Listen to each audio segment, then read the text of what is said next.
Hello creepy fans, स्वागत है आपका फिर से एक बार एपी हॉरर नाइट्स में। आज मैं आपके लिए लाया हूँ एक और कहानी जो आपके दिल को दहला देगी। तो चलिए बिना वक्त गवाए आज की कहानी शुरू करते हैं।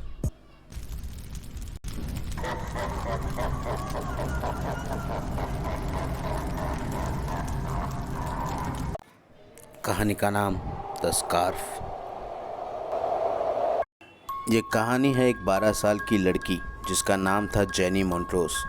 जेनी अपने माँ बाप की इकलौती संतान थी, इसके लिए उसके माँ बाप उससे बेहद प्यार करते थे। जेनी का घर एक बड़े से जंगल के पास था। वह जंगल दिन में जितना खूबसूरत दिखता, रात में उतना ही भयंकर दिखता।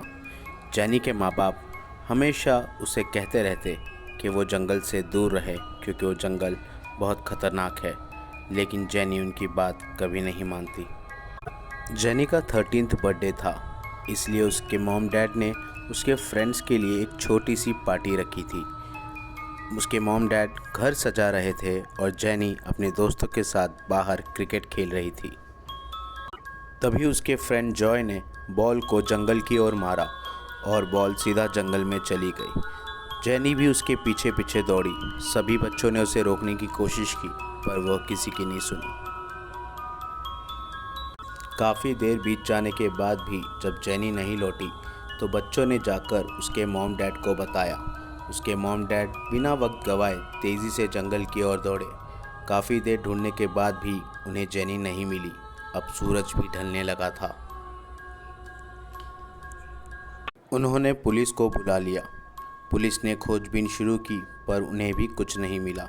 अब रात हो चुकी थी और जंगल से भयानक आवाज़ें आ रही थी।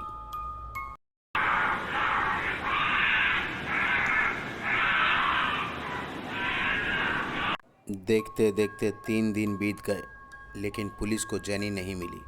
पुलिस ने जेनी के माँ बाप से कहा शायद अब वो कभी नहीं मिलेगी। पुलिस ने जेनी की माँ से कहा कि शायद अब जेनी कभी नहीं लौटेगी, क्योंकि जंगल में बेहद खतरनाक जानवर हैं जो बेशक उसे ज़िंदा नहीं छोड़ेंगे। यह सुनकर दोनों माँ बाप बहुत दुखी हो गए।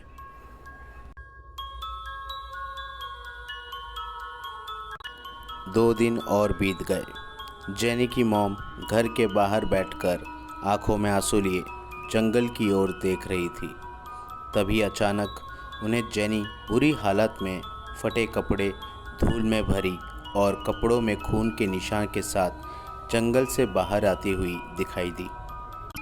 उसे देखकर जेनी की माँ बहुत खुश हो गई। उसने जेनी का नाम ज़ोर ज़ोर से पुकारा। उसकी आवाज़ सुनकर जेनी के डैड भी बाहर आ गए। उन्होंने भी अपनी बच्ची को देखा और तेज़ी से उसकी तरफ दौड़े। दोनों माँ बाप ने अपनी बच्ची को गले से लगा लिया।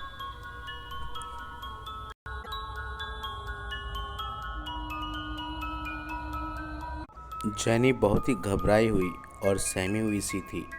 उसके माँ बाप उसे गले लगाकर चूमते हुए बार बार पूछ रहे थे कि वो इतने दिन से कहाँ थी और उसकी ये हालत कैसे हुई। जेनी के मुंह से एक शब्द भी नहीं निकला। तभी जेनी की मॉम ने नोटिस किया कि उसके गले में एक स्कार्फ है जो उसका नहीं है। जेनी की मॉम ने उससे हैरानी से पूछा, ये स्कार्फ किसका है और तुमने इसे क्यों पहन रखा है? लेकिन जेनी कुछ नहीं बोली। उसकी आंखों में सिर्फ डर और खौफ था। तभी जेनी के डैड ने उसके स्कार्फ को निकालने के लिए उसे छुआ। तब जेनी ने ज़ोर से चीखा और रोते हुए कहने लगी, प्लीज़ इसे मत निकालो, प्लीज़ इसे मत छूना। अपनी बच्ची के इस डर को देखकर माँ बाप ने भी उसे नहीं निकाला। वक्त तेज़ी से गुजरता चला गया। अब जेनी काफ़ी नॉर्मल हो चुकी थी। अब वह कॉलेज जाने लगी थी, लेकिन आज भी उसके गले में वो स्कार्फ हमेशा रहता था। और अगर कोई भी उसे उस स्कार्फ के बारे में पूछता तो वो डर से भर जाती और उनसे बात ही नहीं करती। आगे जाकर जेनी ने डेविड नाम के एक लड़के से शादी कर ली। उनकी लाइफ बहुत अच्छे से चल रही थी। डेविड के मन में भी हमेशा यही सवाल रहता कि वो स्कार्फ क्यों पहनती है, लेकिन जेनी ने कभी उसे इसका सीधा जवाब नहीं दिया। आज तक डेविड ने भी कभी जेनी को बिना स्कार्फ के नहीं देखा था। वक्त और तेज़ी के साथ गुजरा। अब जेनी 70 साल की वृद्ध महिला थी। उसके हस्बैंड भी बूढ़े हो चुके थे। जेनी अब डेड बेड पर थी। डॉक्टर ने उसके हस्बैंड को बताया कि जेनी के लीवर में कुछ प्रॉब्लम होने के कारण अब वो नहीं बच पाएगी और उसका कोई इलाज भी नहीं। जेनी को भी यह बात पता थी। उसने अपने हस्बैंड को बुलाया और कहा, मैं जानती हूँ कि अब मेरे पास ज़्यादा वक्त नहीं। तुम हमेशा पूछते थे कि स्कार्फ क्यों नहीं उतारती। मुझे लगता है अब यह वक्त आ गया है कि ये स्कार्फ मैं अपने गले से अलग करूँ। जेनी का हस्बैंड कुछ समझ पाता उससे पहले जेनी ने धीरे धीरे स्कार्फ निकालना शुरू किया।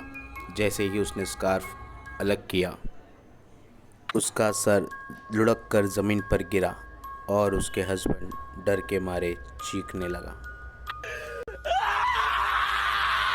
तो उम्मीद करता हूँ दोस्तों आज की कहानी आपको पसंद आई होगी, और अगर आप अब भी नहीं डरे तो चैनल को सब्सक्राइब कर लीजिए, क्योंकि डराने के लिए भी बहुत कुछ है।